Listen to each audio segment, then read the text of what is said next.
Сабақ тақырыбы бөліп шығарудың маңызы. Кез келген өсімдік және жануар жасушасында зиянды заттар түзіледі, және олар мембрана арқылы сыртқа шығарылады.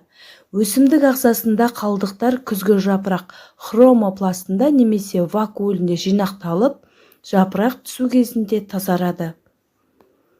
Көп жасушалы жануарларда зиянды заттар жасушадан қанға шығарылады, ал қанды зиянды заттардан тазалайтын басты мүше бүйрек, ал тері қосымша қызмет атқарады.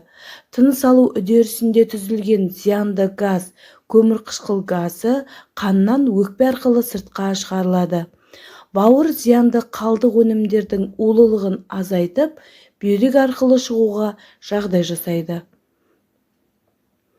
Өсімдіктерде арнайы бөліп шығару мүшелері жоқ. Бұл қызметті жапырақтары мен қылқандары атқарады. Кейін олар түсіп қалады. Өсімдіктер мен жануарларда түзілген зиянды қалдық заттар уақытылы сыртқа шығарылмаса, ағзада өздігінен улану үдерісі жүреді.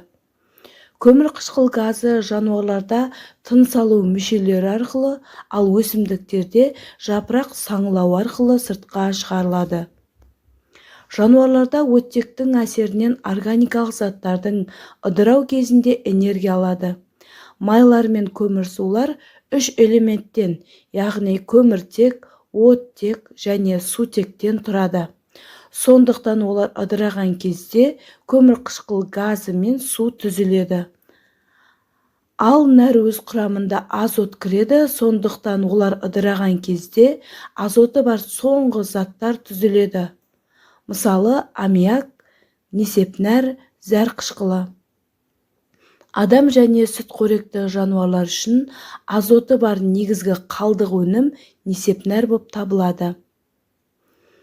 Су және құрамында азоты бар зиянды заттар, сондай-ақ артық тұз мөлшері бүйрек арқылы зәрмен және тері арқылы терлеу үдерісімен сыртқа шығарылады.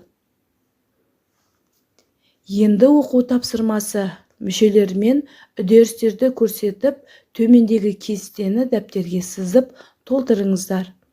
Ағзаның тіршілік әрекетінің өнімдері көмірқышқыл газы, несепнәр және су. Қандай үдеріс нәтижесінде түзіледі және қандай мүшелер арқылы сыртқа бөлініп шығарылады? Осы сұрақтарға жауап беріңіздер. Сіздермен болған мен Рауа Болатбекқызы. Келесі кездескенше.